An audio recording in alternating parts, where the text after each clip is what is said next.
يا مساء الفل. اخباركم ايه؟ كله كويس؟ عاملين ايه؟ النهارده ان شاء الله هنتكلم على حاجه جديده جدا ومفيده جدا لاي بزنس، سواء كان بزنس سياحه، بزنس عقارات، اي بزنس في الدنيا. نظريه كده في التسويق اسمها الاس تي بي، Segmentation Targeting and Positioning. وبعد كده ضفنا لها حاجه تانية كمان اسمها البي دي بي، اللي هي Positioning Differentiation and Branding. يعني ايه الكلام الكبير دوت؟ انت عشان تبيع حاجه اصلا هتبيعها ازاي؟ لازم الناس اللي هتجيبهم عشان يشتروا يكونوا عندهم حاجه اسمها النيد اللي اتكلمنا عليها المره اللي فاتت. ولو انت ما حضرتش المحاضره اللي فاتت او انتم ما حضرتوش المحاضره اللي فاتت، لو دوستوا على اللينك اللي فوق هنا هتلاقوه موجود، او هسيب لكم اللينك تحت في الديسكريبشن بتاع الفيديو، لينك الفيديو اللي فات بتاع النيد والوونت والديماند. ايه هو السيجمنتيشن؟ يعني ايه سيجمنتيشن؟ السيجمنتيشن يعني اني بقسم المجتمع بتاعي او المجتمع التسويقي بتاعي الى ايه؟ شرايح. يعني ايه بقسمه الى شرايح؟ يعني انا عندي مين اللي هيشتغل، مين اللي هيشتري مني. يعني ايه مين اللي هيشتري مني؟ انا دلوقتي هبيع حاجه، مين اللي هيشتريها؟ شوف اهو، كل دي شرايح للمجتمع بتاعي. فهي دي السيجمنتيشن. اكوردنج لايه بقسم بقى؟ اكوردنج للجيوغرافيك، الديموغرافيك. الجيوغرافيك يعني مناطق السكن، يعني مثلا القاهرة، اسكندرية، أسيوط، أسوان، بورسعيد. جوه القاهرة نفسها بقى ممكن مصر الجديدة، قربة، أو مصر الجديدة ومدينة نصر، المعادي، الجيزة، زايد، كلام من ده. طيب بقسمه كمان حسب الفئة العمرية، من 18 ل 24 سنة، من 24 ل 35 and so on. وباي ذا واي، الاكثر فئه عمريه بتشتري من على النت اللي سنها من 23 سنه لغايه 46 سنه. بقسمه كمان من ناحيه حاجه اسمها البيهيفيرال، الانترست، اللي مهتمين بكذا واللي البيهيفير بتاعهم كذا. طيب السيجمنتيشن دي عندي ليها ثلاث انواع.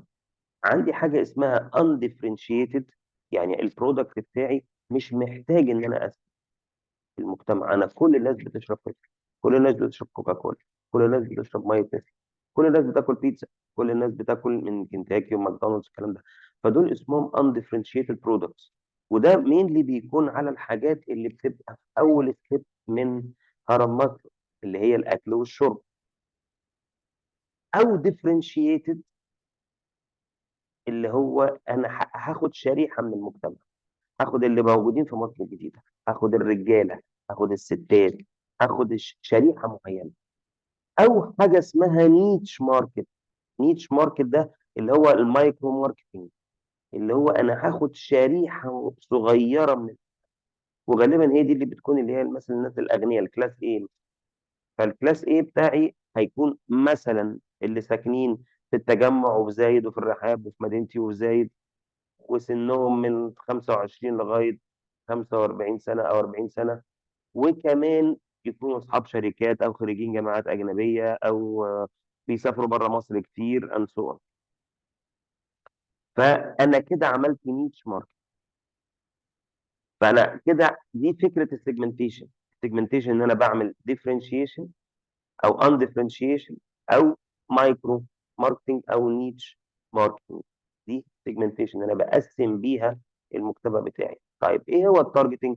التارجتنج بقى انا فوكست على شريحه معينه من السيجمنتيشن اللي انا عملتها اهي، فوكست عليها، وهبتدي اركز عليها من خلال الكونتنت اللي هوجهه لها.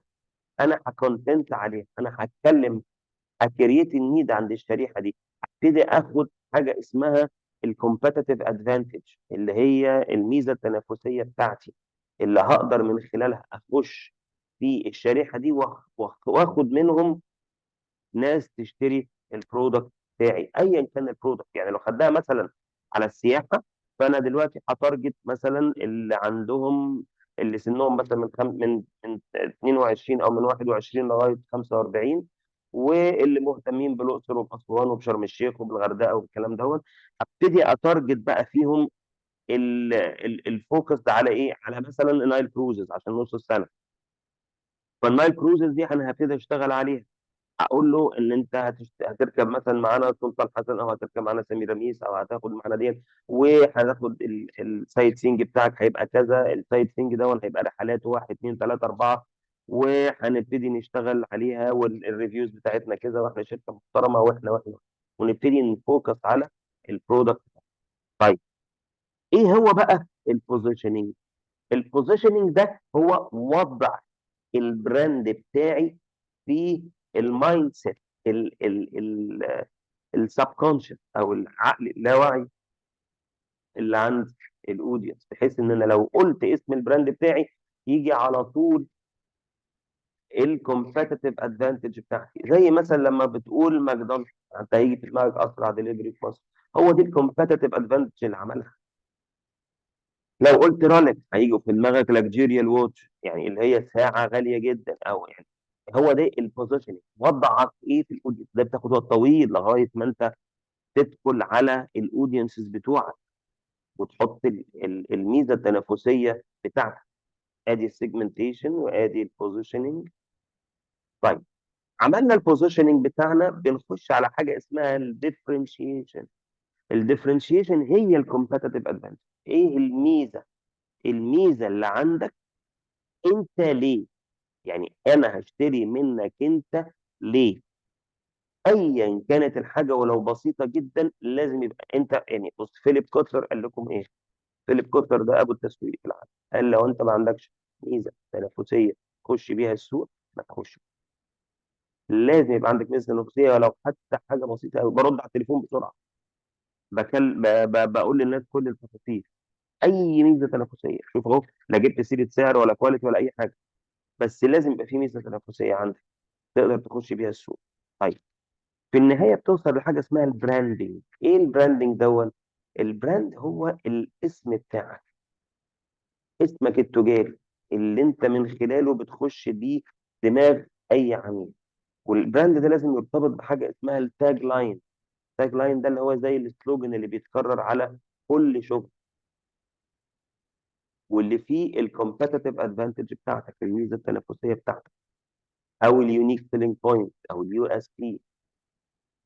البراند لازم يبقى له حاجه مميزه كشكل، لازم تخترع له شكل، لوجو. واللوجو دون الميزه بتاعته، او انت بتعمل لوجو عشان اللوجو بتاعك يبان وسط اللوجوهات الباقيه كلها بتاعت المنتجات التانيه المنافسه ليك، يبقى ملحوظ. اللوجو بتاعك دون لازم يبقى له تاج لاين. التاج لاين ده اللي هو الاسم اللي بيتكرر دايما مع البراند، اللي بيوصل الرساله اللي انت عايز توصلها للبراند، اللي عايز توصلها من خلال البراند. في كلر ايدنتيتي، بحيث انت لو شفت الالوان دي مع بعض تعرف ان هو ده البراند. زي لو شفت الازرق والاحمر تعرف ان دي بيبسي، لو شفت الاحمر والاصفر تعرف ده ماكدونالدز كده يعني. آه بعد كده، بعد الكلر البراندنج، تبتدي تخش بقى على المسج اللي انت عايز توصلها من خلال البراند. ايه البراند بتاعك دوت؟ هيأدي ايه؟ هيغير ايه في حياه العميل بتاعك؟ بمرور الوقت العميل بتاعك اول ما يحتاج البرودكت بتاعك على طول هيفكر في البراند بتاعك. كل ما بتبني سب كونشس كتيره حط فيها البراند بتاعك، كل ما رجلك تتثبت اكتر في السوق، كل ما تاخد ماركت شير اكتر من البراند بتاعك، بالبراند بتاعك. تابعوني في الحلقات الجايه، هنتكلم اكثر على قصه التسويق. والمره الجايه برضو ممكن نتكلم شويه كده على السياحه، يعني برضو الناس اللي معانا من بتوع السياحه ممكن نتكلم على. ايه رايكم؟ تابعوني، اكتبوا لي في التعليقات عايزين تعرفوا ايه على في مجال السياحه او في مجال التسويق، وانا اوعدكم ان الاسبوع الجاي هيبقى فيه فيديو تاني. يلا، اشوفكم على خير، وما تنساش تعمل سبسكرايب، ما تنساش تعمل شير للكونتنت دون عشان يوصل لاكتر ناس ممكنه. باي باي.